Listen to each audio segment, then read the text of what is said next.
December மாசம் 11ஆம் தேதியான இன்றைய நாள்ல அனர்த்த முகாமைத்துவ நிலையம் வெளியிட்டிருக்கிற தரவுகளின்படி எத்தனை பேர் உயிரிழந்திருக்கிறாங்க, எத்தனை பேர் காணாம போயிருக்கிறாங்க அப்படி என்ற முழு விவரங்களையும் அனர்த்த முகாமைத்துவ நிலையம் வெளியிட்டிருக்கிறது. அது தொடர்பான முழுமையான விவரங்களை இந்த வீடியோவில் நம்ம பார்க்க போறோம். வீடியோவை தொடர்ச்சியா பாருங்க.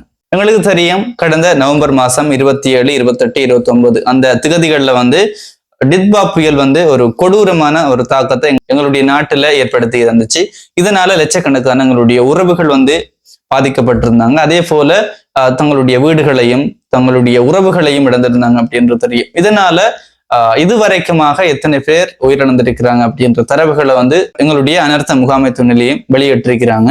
இந்த தரவு ஒவ்வொரு நாளும் அனர்த்தம் இடம்பெற்று ஒவ்வொரு நாளும் மாறிக்கொண்டே வரும் அப்படின்னு சொல்லலாம். அதே போலதான் இன்றைய நாள்லையும், அதாவது இன்றைக்கு 11ஆம் தேதி, இந்த 11ஆம் தேதி 6 மணி வரைக்குமாக எடுக்கப்பட்ட தரவுகளின்படி இதனை இந்த அறிக்கையை வெளியிட்டிருக்கிறாங்க அப்படின்னு சொல்லலாம். அதன் அடிப்படையில் இந்த டித்வா புயலினால எத்தனை பேர் உயிரிழந்திருக்கிறாங்க அப்படின்னு சொன்னா, அதாவது இன்றைக்கு, அதாவது 11ஆம் தேதி மாலை 6 மணி வரைக்குமாக எடுக்கப்பட்ட தரவுகளின்படி கிட்டத்தட்ட 639 பேர் இதுவரைக்கும் உயிரிழந்திருக்கிறாங்க அப்படின்னு சொல்லப்படுது.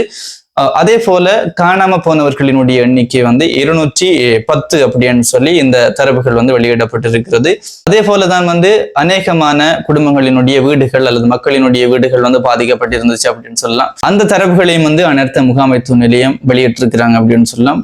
முழுமையாக பாதிப்படைந்த வீடுகள் எத்தனை, பகுதி அளவுல பாதிப்படைந்த வீடுகள் எத்தனை அப்படின்னு சொல்லி தரவுகளை வெளியிட்டிருக்கிறாங்க. அதாவது இதுவரைக்குமாக முழுமையாக பாதிப்படைந்த வீடுகள் அப்படின்னு சொல்லி, அதாவது 6 மணி வரைக்குமாக கிட்டத்தட்ட 5588 வீடுகள் முழுமையாக பாதிக்கப்பட்டிருக்கு அப்படின்னு சொல்லி, அதே போல பகுதி அளவுல பாதிக்கப்பட்ட வீடுகள் அப்படின்னு சொல்லி 87,496 வீடுகள் பகுதி அளவுலையும் சேதமடைந்திருக்கு அப்படின்னு சொல்லி அனர்த்த முகாமைத்துவ நிலையம் சொல்லியிருக்கு.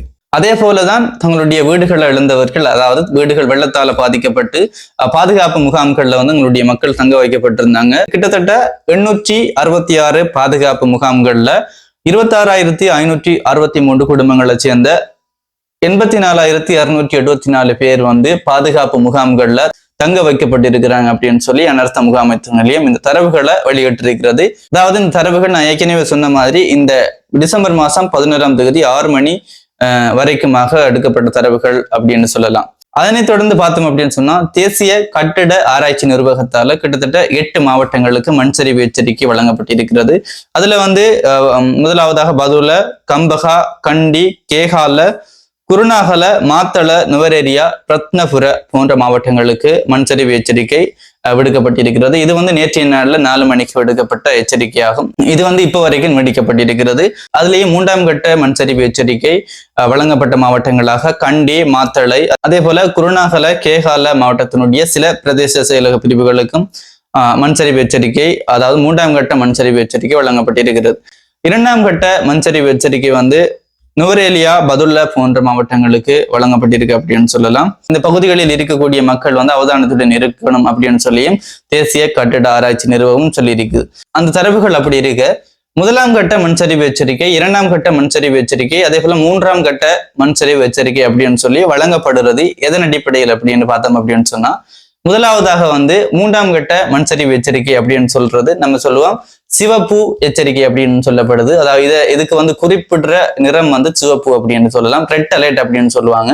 இது எதன் அடிப்படையில் இந்த 1ஆம் கட்ட, 2ஆம் கட்ட, 3ஆம் கட்ட எச்சரிக்கை அப்படின்னு சொல்லி வழங்கப்படுது அப்படின்னு சொன்னா, முதலாவதாக பார்த்தோம் அப்படின்னு சொன்னா 1ஆம் கட்ட மண் சரிவு எச்சரிக்கை அப்படின்னு சொல்றது என்னன்னு சொன்னா, இதுக்கு சொல்லுவாங்க மஞ்சள் கலர் வழங்கப்படுது. அதாவது வார்னிங் லெவல் 1 அப்படின்னு சொல்லுவாங்க. 1ஆம் கட்ட மண் சரிவு எச்சரிக்கை.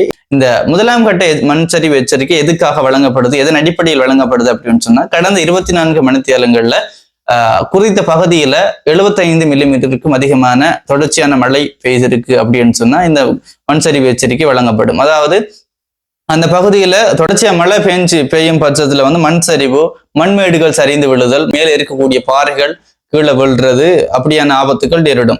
ஆகவே இந்த பகுதிகளில் 1ஆம் கட்ட மண் சரிவு எச்சரிக்கை, அதாவது மஞ்சள் நிறத்துல எச்சரிக்கை வழங்கப்படுது அப்படின்னு சொன்னா அந்த ஏரியாவில் இருக்கக்கூடிய மக்கள் வந்து அவதானமாக இருக்கணும் அப்படின்றதுக்காக இந்த 1ஆம் கட்ட மண் சரிவு எச்சரிக்கை வந்து வழங்கப்படும். அதே போல 2ஆம் கட்ட மண் சரிவு எச்சரிக்கை எதன் அடிப்படையில் வழங்கப்படுது அப்படின்னு சொன்னா, குறித்த பகுதியில கடந்த 24 மணித்தியாலங்கள்ல 100 மில்லிமீட்டருக்கும் அதிகமான மழை வீழ்ச்சி பதிவாயிருக்கும் பட்சத்துல குறித்த பகுதிக்கு வந்து 2ஆம் கட்ட மண் சரிவு எச்சரிக்கை வழங்கப்படும். இந்த நேரத்துல வந்து தொடர்ச்சியா மழை பெய்யும் பட்சத்துல வந்து என்ன நடக்கும் அப்படின்னு சொன்னா, மண்மேடுகள் சரிந்து விழும், மேல இருக்கக்கூடிய பாறைகள் கீழே விழும், மண் சரிவு ஏற்படும். இதன் அடிப்படையில் வந்து அந்த ஏரியாவுக்கு வந்து செம்மஞ்சள் எச்சரிக்கை அப்படின்னு சொல்லலாம், அல்லது 2ஆம் கட்ட மண் சரிவு எச்சரிக்கை அப்படின்னு சொல்லலாம். இந்த எச்சரிக்கை வழங்கப்படும். இப்படி வழங்கப்படுற பட்சத்துல என்ன சொல்லப்படுது அப்படின்னு சொன்னா, அவங்களுக்கு இந்த பகுதியில மண் சரிவு எச்சரிக்கை ஏற்பட்ட அபாயம் இருக்கு, நீங்க தயார் நிலையில் இருங்க, அதாவது குறித்த இடத்துல இருந்து பாதுகாப்பான இடத்துக்கு போறதுக்கு தயார் நிலையில் இருங்க அப்படின்றதுக்காக இந்த 2ஆம் கட்ட மண் சரிவு எச்சரிக்கை, அதாவது செம்மஞ்சள் எச்சரிக்கை அப்படின்னு சொல்லுவோம், இந்த எச்சரிக்கை வந்து வழங்கப்படுது. அதே போல 3ஆம் கட்ட மண் சரிவு எச்சரிக்கை அப்படின்றது எதுக்காக வழங்கப்படுது, எதன் அடிப்படையில் வழங்கப்படுது அப்படின்னு பார்த்தோம் அப்படின்னு சொன்னா, இதுதான் அபாயமான ஒரு எச்சரிக்கை அப்படின்னு சொல்லலாம், ரெட் அலர்ட் அப்படின்னு சொல்லுவாங்க. இதுக்கு குறிப்பிடுற நிறம் வந்து சிவப்பு, ரெட் கலர் அப்படின்றது குறிப்பிடத்தக்கது. இந்த பகுதியில வந்து இந்த 3ஆம் கட்ட எச்சரிக்கை எதன் அடிப்படையில் வழங்கப்படுது, எதுக்காக வழங்கப்படுது அப்படின்னு சொல்லி பார்த்தோம் அப்படின்னு சொன்னா, குறித்த பகுதியில தொடர்ச்சியா 150 மில்லிமீட்டருக்கும் அதிகமான மழை வீழ்ச்சி கடந்த 24 மணித்தியாலங்கள்ல பதிவாகுது அப்படின்னு சொன்னா, குறித்த பகுதிக்கு வந்து 3ஆம் கட்ட மண் சரிவு எச்சரிக்கை வழங்கப்படும், அதாவது ரெட் அலர்ட்ன்றது வழங்கப்படும். இப்படி வழங்கும் பட்சத்துல வந்து குறித்த பகுதியில் வாழக்கூடிய மக்கள் உடனடியாக தற்போது இருக்கக்கூடிய இடத்துல இருந்து பாதுகாப்பான இடத்துக்கு நீங்க போகணும் அப்படின்ற மாதிரி வழங்குற எச்சரிக்கை தான் இந்த 3ஆம் கட்ட மண் சரிவு எச்சரிக்கை அப்படின்றது ஒரு குறிப்பிட்டு சொல்லக்கூடிய ஒரு விடயம் அப்படின்னு சொல்லலாம். 1ஆம் கட்டம் 2ஆம் கட்டம் அப்படின்னு சொல்லும் போது வந்து மக்களை அவதானமா இருங்க அப்படின்றதுக்காகவும், அதாவது தயார் நிலையில் இருங்க, பாதுகாப்பான இடத்துக்கு போறதுக்கு அப்படின்றது சொல்றதுக்காக வந்து 1ஆம் கட்ட 2ஆம் கட்ட எச்சரிக்கை வழங்கப்படுது அப்படின்னு சொல்லலாம். 3ஆம் கட்ட எச்சரிக்கை வழங்கும் பட்சத்துல வந்து உடனடியாக நீங்க குறித்த இடத்துல இருந்து பாதுகாப்பான இடத்துக்கு போங்க அப்படின்றதுக்காக இந்த மண் சரிவு எச்சரிக்கை வந்து லெவல் 1, லெவல் 2, லெவல் 3 அப்படின்னு சொல்லி வழங்கப்படுது. அதே போல நாளை நாள்ல எந்தெந்த பகுதியில் அதிகமான மழை வீழ்ச்சி பதிவாகும் அப்படின்னு வந்து சொல்லப்பட்டிருக்கு. அதாவது வடக்கு, வடமத்திய, மேற்கு சப்ரகமுக மாகாணங்கள்ல இடியுடன் கூடிய மழை பெய்யும் அல்லது கடும் மழை பெய்யும் அப்படின்னு சொல்லப்பட்டிருக்கு. குறித்த பகுதியில் இருக்கிறவங்க அவதானத்துடன் செயற்படுங்க அப்படின்ற மாதிரியும் சொல்லப்பட்டிருக்கு.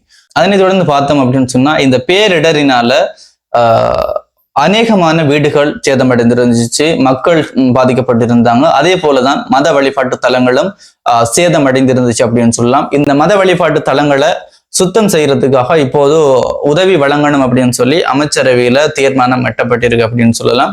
அதாவது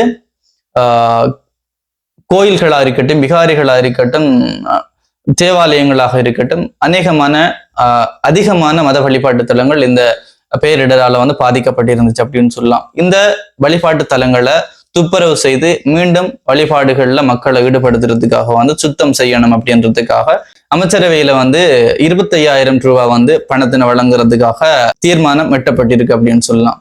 வீடியோ பார்த்துட்டு இருக்கிற நீங்க இது குறித்து உங்களுடைய கருத்துக்களை கமெண்ட்ஸ்ல சொல்லுங்க. இன்னொரு வீடியோல நம்ம சந்திப்போம்.